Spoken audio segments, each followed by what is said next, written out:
जय जगन्नाथ दर्शक बंधु माने शारदा खुंटिया चैनल रे आपण मानकु बहुत बहुत स्वागत। आगकु आसुची बकुल अमावास्या जहाकु आमे बौल अमावास्या नाम रे जानिछंती। आपण माने प्राय समस्ते जानिथिबे कि चलित वर्ष डिसेम्बर 30 तारिख रे बौल अमावास्या पड़ुछि। पौष मासर अमावास्या को बौल अमावास्या कहा जाए। एही बौल अमावास्या दिन पंचामृत भोग साथी रे बौल को नहीं भोग प्रस्तुति करती और आमर घर मंदिर रे वृंदावती पाखरे रोसई घरर ईशान देवता पाखरे भोग लगा जाए। श्री मंदिर हेउ बा निज आखपाखरे थिबा जगन्नाथ मंदिर को जाई भोग मध्य आमे समस्ते लगांती।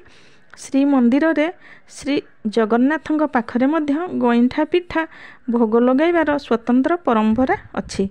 घरे मध्य गईंठा पिठा और बौल मंडा करा जाए और आंब गछ पाखरे भोग मध्य लगा जाए।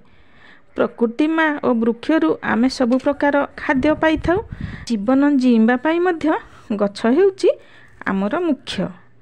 तेणु आमर प्रकृति को और गछ को संरक्षण रखिबा आमर दायित्व। एही बौल अमावास्या दिन गछ गुड़िकरे बौल धरी थाए, कसी फल हेबा आरंभ मध्य होई थाए। शीत दिनर कुहुड़ी वर्षा जोगु बौल सबु बहुत परिमाण रे नष्ट हो जाई थाए। सेथिपाई एही विपर्ययरु रक्षा करिबा पाई और वृक्ष रे प्रचुर परिमाण रे फल रहिबा पाई वृक्ष को पूजा करा जाई थाए। हमर परंपरा अछि जे आमे आंब गछ मूल को भल भाव परिष्कार लिपा पोछा करी विभिन्न प्रकार भोग और बौल मंडा गईंठा पिठा गछ मूल रे गछ को पूजा कले गछर कौनसी प्रकार क्षति होई न थाए। गछ आमको प्रचुर परिमाण रे फल देई थाए। जेमिति कि चिता लगी अमावास्या रे आमर कृषक बंधु माने बिल रे अधिक धान अमलर आशा रखी भूदेवी को पूजा आराधना करती।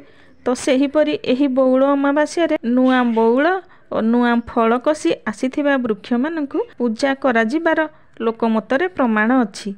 ताहले मोर प्रिय दर्शक बंधु आपण माने निश्चय गईंठा खीरी बौल और बौल मंडा को निश्चय बौल अमावास्या दिन समस्ते महा आनंद रे खाइबे और आग को आंब खाइबा को निश्चय अपेक्षा करथिबे।